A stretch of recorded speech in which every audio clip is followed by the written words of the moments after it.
Welcome to the creative community. I'm your host, David Starkey, and my guest this time is author Fran Davis. Fran, welcome. Thank you very much. I should say poet as well, too, columnist. You are a writer of all stripes. Kind of, yes. Yeah. Well, we're going to talk a lot about your book, Red Summer, your novel, your first novel. But before we do that, I'm always curious how my guests kind of found their way into their chosen field. So how did you become a writer? Take us way back to the beginning. Oh my gosh, I guess it kind of found me. When I was in high school, I wanted to be a writer or a lawyer or a comedian. Okay. So, Combo, yeah. and then I was an English major, and I always wanted to work in publishing. And I did work in publishing. I was an editor at a Where was couple that? in Chicago and New York, actually. I was at Columbia, and I was an editor there in Teachers College, Columbia. Sure. And while I was there, I got my master's degree, and I did a lot of editing and writing there too. So that's kind of my beginning. And then when I came back to California, So you're a native Californian. yeah, I was born and raised here. I wanted to, come home with my husband and be in the place where I felt I belonged. Right. And we lived in Summerland when we came back, and I began writing for the Coastal View News. Well, first it was the Carpentria Herald. Right. And I wrote a column for that for a long time. It was about Summerland mostly. It's called Summerlin Short. It was called the the Summerland Spirit, which was Summerlin really Spirit. appropriate because Summerland, as you know, was founded by spiritualists. Okay. And there's a story there. And then when that paper went defunct, Coastal View News came aboard, Right. and I've been writing a column there for about almost 40 years now. Holy cow. Yeah, a long time. So a lot of people who may be tuning in are going to say, "Oh, this is Fran, the columnist, right?" I mean, that's how they'll think of you. I guess. That's a lot of copy to generate. So what sort of things did you write about over the years? Everything. I wrote a lot about Summerland, things in Summerland, businesses, the people, my neighbors, my dog. I wrote a lot about our beach and the oil problem we had. I was on that a lot. I wrote a lot of columns about that. I wrote about the park, the Lookout Park, which was partially blocked off for a while for the Ranger Cottage and some other things. And I advocated strongly that that part of the park should be open for public use. It is. And it is, and I have a plaque there with my name on I it. didn't know that. Well, that's good. Well, I was well a earned. strong advocate for that. So, yeah, I really enjoyed writing that column because I had the freedom to write anything I wanted. Right. They really trusted me. And how many words was it a week? 500. Yeah. Okay. Shortish. Yeah, and sometimes more. I could go on and on. I'd take up almost a whole page. And then that's where I really learned to fine-tune my writing. Yeah. Having to do that, I learned that I needed to make every word count, or it wouldn't be interesting. And I learned to lead with an interesting story Right. to catch people's interest. And I really am thankful to that paper for allowing me that space to develop as a writer, because I really did learn a lot. Yeah. Well, I think that, it's interesting how we come to ultimately you're coming to your novel, but when you have an audience like that, that's important, because when you're writing a poem, you may never have an audience, or the same thing for a novel too. It may have a very small audience, but when you're writing for, a weekly paper, you know that you're getting eyes, and I'm sure people said, "Oh, I read your latest," and what did you mean by blank or whatever. Yes, that's very, that feedback's really important. Yeah, right. So as you were doing that, were you starting to write poetry? Yes, I think I've always kind of done it in my journal. Right. When I wrote in my journal, I would write, what I saw, what I felt. Right. So I developed sort of a poetic style, but not from the paper, just for personal use. And I began to write short poems. Right. And then I took a poetry class, and I read poems with other groups, and it just sort of came on gradually. Right. The poetry part, and I'm doing that more now because I've done the longer narrative. I mean, I've written short stories, essays, travel stuff. I've written a lot of different kinds of things, published. But now I'm, with age, I'm paring down, writing shorter and shorter things. So poetry is kind of where I've gone. That's where, yeah. And yet, as I'm gonna pull up our first slide here. Red Summer. How in the world did that come about? Slowly. It took me maybe 10 years to write this. Wow. I'm a very bad procrastinator, especially when it comes to the long. If I have a deadline, I can do it. But given a task of writing a book, Right. that's a big challenge, and I'm so good at I should have a medal for procrastination. And I would dole out bits and pieces of characters and things with various writing groups that I had. And finally, at age 70, I decided it was fish or cut bait. Yeah. Fish or cut bait. I needed to write this book. I needed to get it out of my system. I needed to tell this story, and so I just wrote it. Yeah. And then In just one big spell swoop. I did, but then it went through many revisions, of course, and I found actually I wrote the beginning and the end at the very last. Oh, interesting. Okay. Did you have a pretty clear outline of? No. No. I'm a seat of the pants writer. I wish I Did you had. know how it was going to end? Sort of, Uh-huh. but not. I didn't know that last chapter. Right. I really didn't know that last Did you chapter. know the big conflicts that were going to take place? Yeah. Oh yeah, it's full of conflict. Yeah.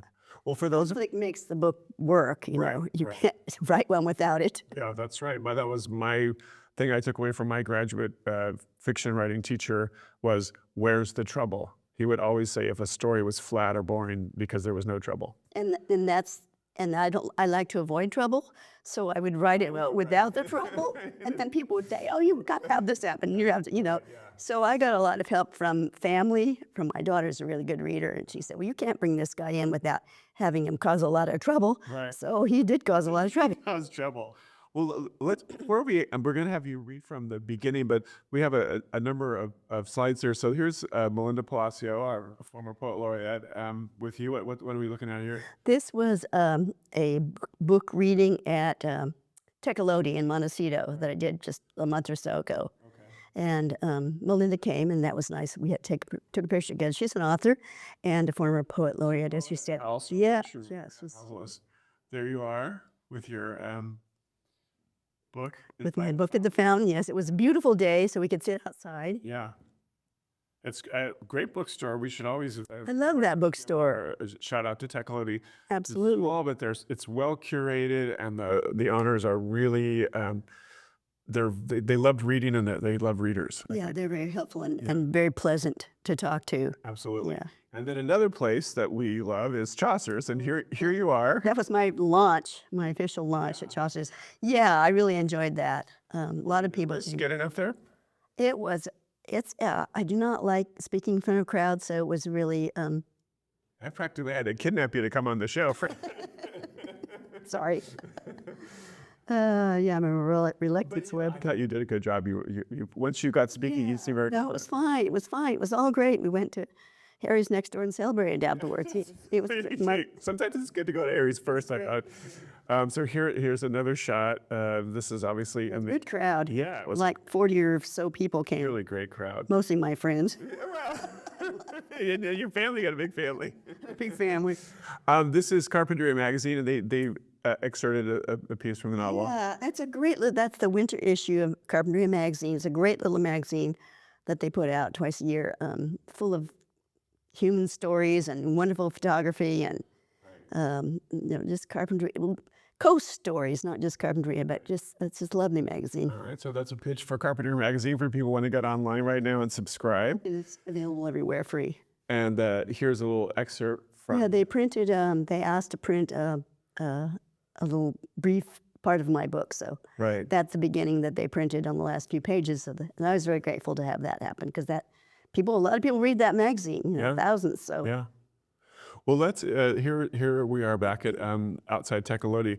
Let's use that as the jumping out point to hear you read the opening of Red Summer and tell us what we need to know. Okay. The cover was designed by my son, who's a really good graphic artist, and my only instruction or requirement was that it be red because his name is Red Summer and it takes place during the McCarthy Red Scare era. So I wanted it to be red. And he read the book and selected a chapter he thought was iconic, and he illustrated that. And he used graphics from that period, mid-century, Yeah, it very much has that. mid-century, 20th century America. So I was really pleased with the cover. Yeah, absolutely. Yeah. So you're a tech person, so you're going to be reading off your phone here. Yeah, exactly. Can you give us a Let me read? just say this. Yeah. Our country right now is majorly fractured. Right. There's deep divisions, political and cultural, and people are calling it the new McCarthy era. In fact, I heard the other day McCarthy on speed, McCarthy era on speed.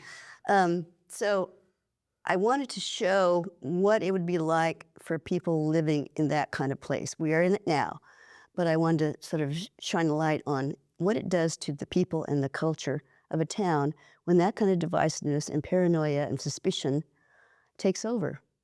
So that's basically what. Now, where is this town? This is it's a small town in the Central Valley. I was born and raised in the Central Valley. I know small towns. Right. I mean, I know Well, what's your hometown? I was born in Merced, Uh-huh. but I grew up in little towns in Sacramento Valley, Wheatland, Kelseyville, Placerville, all small towns. I'm a Right, small town girl. So I know what they're like. Right. I know what the people are like there. I know what they value Uh-huh. and their sense of communality. Okay. So this is an amalgam kind of all. You know, absolutely. It's a made-up town. Yeah. So it's a combination of all those towns that I've experienced living in. So Take it I'll away. read some. This is the very beginning. The date is, the chapter is Althea, October 1943. Althea's head pounded with the strident band music, shouts and whistles, babies crying. Sounds and colors rained down her like stones. She wanted to back out from the crazy seesaw of wind-blown noise, run from the crowds in the train waiting to take Wince to the ships and war in the Pacific. She had to see him off. She owed him that. Someone jostled from behind and Wince took her arm. He was finally getting his wish, the last name Duel, a crisp tag on his khaki uniform. A man pushed by as they neared the gate where civilians fell back and the wave of soldiers surged forward. "Kiss your sweetheart," Private, the man said. "Give her a good one to make it last." Wince touched her chin and she tilted her face, staring up at his pale blue eyes. She held his breath, then his lips pressing hers. "I'll come back for you," he said. He turned and was gone, moving with the khaki flow to the train. She hugged herself in the dress, too thin for the blowing mist of San Francisco, and watched the train move into the tunnel to Fort Mason and the waiting ships. June 1954. This is 10 years later. Althea was born strange and knew it early on, an oddball, a sport, like a single white petal on a red flower. She was just 5 when her older sister Louise slapped her for exclaiming over the pretty orange and yellow colors coming from their brother's harmonica. Only a freak would think that sounds had color, Louise told her. Learning she was different from other human beings had come as a blow to Althea. Her world, where wind could be blue and a car horn a blast of purple, wasn't the same as the one experienced by her sister and brother or parents. She was an outsider, abnormal. Over the years, she had tried to balance the feeling of loss with the sense of gain. No one else could see the sharp green glints at the edges of laughter or the smooth caramel of a cat's purr. It was a gift she kept to herself. She learned to pass, living the normal life she longed for. At the moment, she had stopped in front of the veterinarian's house to listen to a tapping noise. The sounds floated an image of small black triangles in her head, and she looked for the source. It was Wince. He stood in the vacant lot next door, tacking something to the single sycamore tree. The triangles in her head scintillated a moment and disappeared. She sighed. She didn't want to meet Wince this way. 10 years was too long a gap to bridge with the strained politeness of some fumbled words. 10 years and 2 months, which was how long she'd been back in Bear River. She looked forward toward the brick storefronts wavering in the heat. Across the street, small businesses with yellowing yards filled the block. Her sister's beauty shop, the last in the line, faded blue awnings cranked open. A dog barked in the vet's backyard, a single dark slash. She straightened her shoulders and moved forward. Wince looked up from tacking a small hammer under his belt. "Althea," he said, with that familiar sideways tick of his head. He wore a Western hat and sunglasses, his blonde hair combed back. He was a little heavier, but still handsome. Just Althea, simple as that. The sound of his voice a pale gray patchwork, like most people's. She shaded her eyes. You can come into the shade, Althea. I don't bite. Once he had bitten her, though. It was in 2nd grade when he'd come to school so beaten he couldn't sit down. At recess, she touched him, and he bit her hand. Little savage, the teacher had called him. Meant to stop by earlier, say hello, Wimp said. Settling in okay? Fine, she answered. What did okay mean? Moving back into the house of her childhood, sleeping in the same room, the same bed, watching over her father, keeping him out of mischief, as her brother put it. Your husband? Wince's lips quirked. He's not here yet? She shook her head. She'd left Sayre behind to come and rescue her father, coax him back from grief-stricken stall he'd entered since her mother's death. He had to finish a teaching job in Stockton, she said. Heard he got that job at our high school, Wince said, laying a hand on the tree's trunk. She stared at the poster nailed to the tree, a silhouette of a masked figure with evil-looking eye slits, and under it, the red menace is real. Report all suspected communist activity. She frowned and took a step back. Sayre would hate it. Fear-mongering, she called it. Wince was watching her. They're everywhere, Althea, he said. Even here. He placed his sunglasses. You must have seen it down there in Stockton, all those commie dock workers. She shook her head. Sayre had friends among those longshoremen. I'm going to stop. Okay, yeah, That's enough. nice.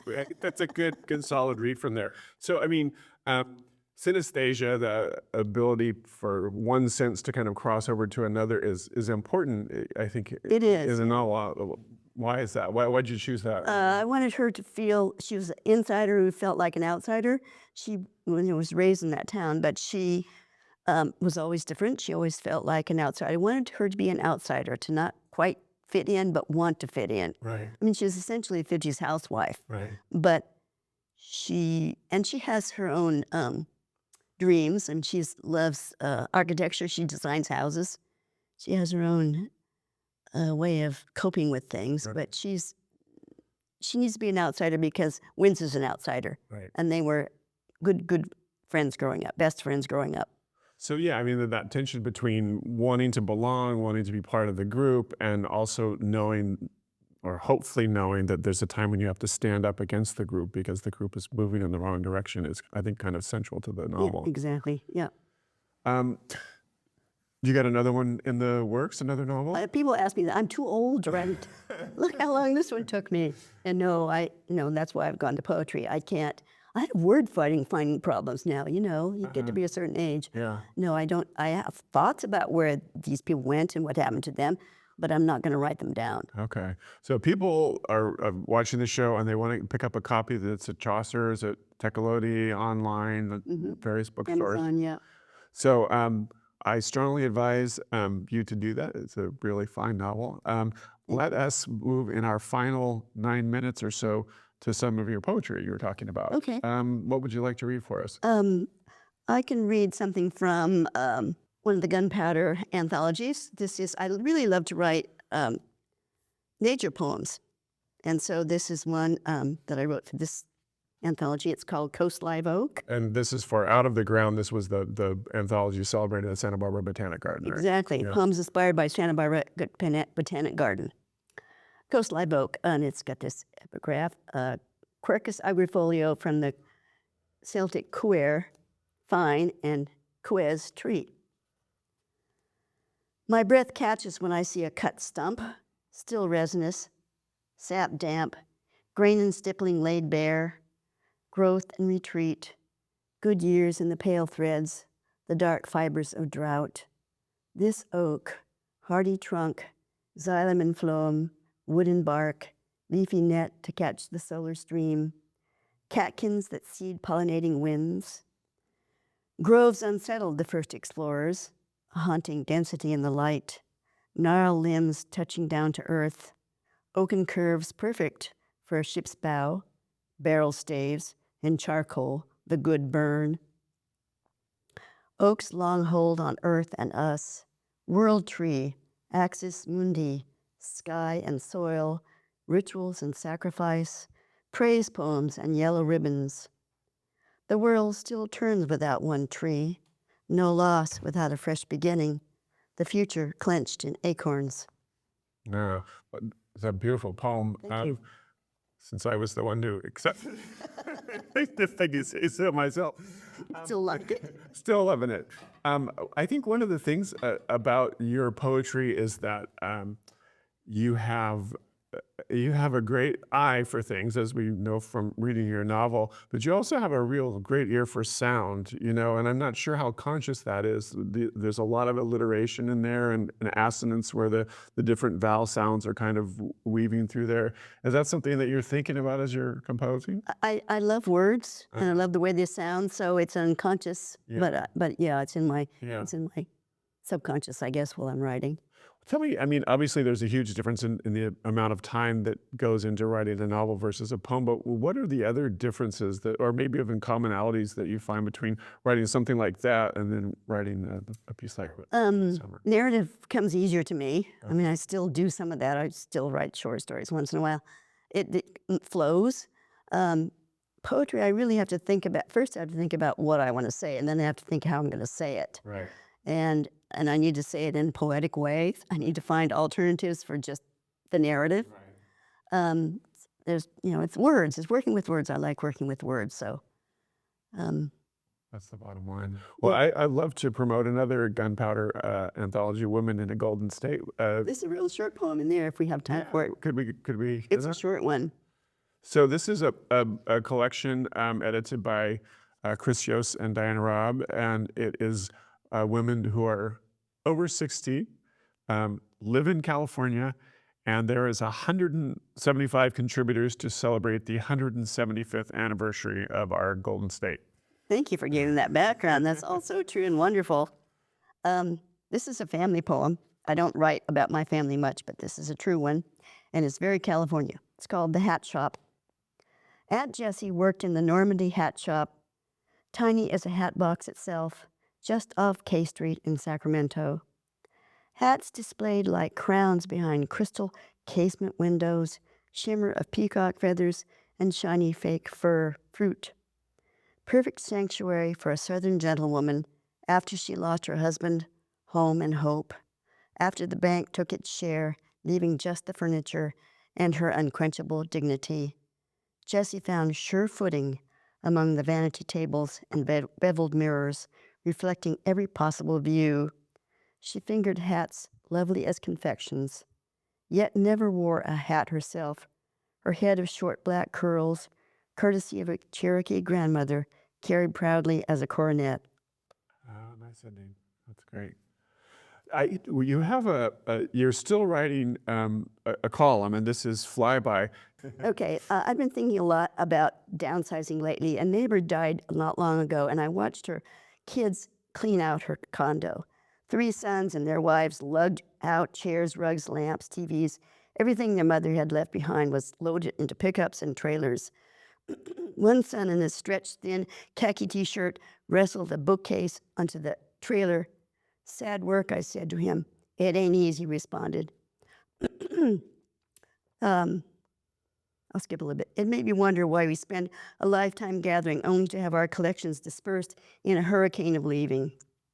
All our things carried out into a light that exposes their dusty ordinariness. Wine glasses and poor paintings of seahorses, coats from 20 years ago, vacuum cleaners and old CDs, baby blankets used for a year and kept for 50.